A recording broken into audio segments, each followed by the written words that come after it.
สถานที่นี้มีกำแพงแก้วล้อมไว้แล้ว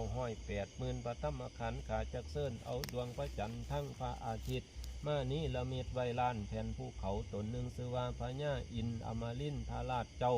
มาซอยเว้าปากเป็นไฟตนลงใจยันสั้นไตลุมฟ้ามาวันท่าหินศิลาไก่อ่อนกูจะขนทั้งพื้นแผ่นบาสุธากูจะขนทั้งฟ้าและภูเขาเอามาเป็นลูกมนอ้อมแก้วกูเสกใส่แล้วนั่งอนาคตาปุญญสุญญะสุญญังฟังเปื้อนแมนฟังเปื้อนแมนาที่สถานวันในจิตเสเตียนมิตรผลเทว่าขอจงฟังเฟื่อนเขามาอ่อนน้อมพร้อมกันขึ้นมือวันท่าสามพญาก้อยก้าวเท่าเสลาแลเท่าเทสาแล้ววันท่ากลมกับไหวปุญญาตันติกูจะขนทั้งควงฝ่าและควงโบนกูจะขนไปทั้งอากาศฟังฟ้า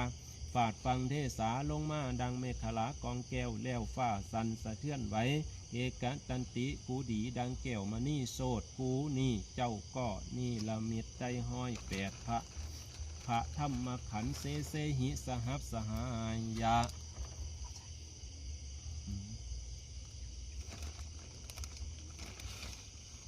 ก้มกราบไหว้วันทาพญาสร้างแก้วยิงเนื้อหัวตัวดีวิเศษเข้าพระเจ้า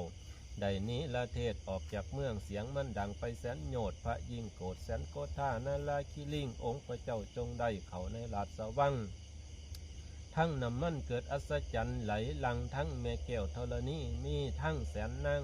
มาอ้อมล้อมกันเขาห้อยทีแสนเมืองกูสะโลกุสะโลตัวอาจดีด้วยอำนาจพระฤาษี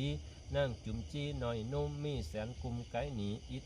ธิฤทธิ์ที่ดังฝ้าหยาดแผ่นขาดเป็นตอนซ้อนล่อนงามคือลอกอซ้อนล่อนงามคือลอไก่กอแก้วดังเกิดรัศมีสุดขอบฝ่ามีหลายหนาพันธนั่งฟังเฟื่อนสุดขอบบานมาเก้าตานโอ้ยขาบมาแสนเนอขอจงเขามาก้มกราบไหวห้อยลอยที่แสนเมืองมาเนอ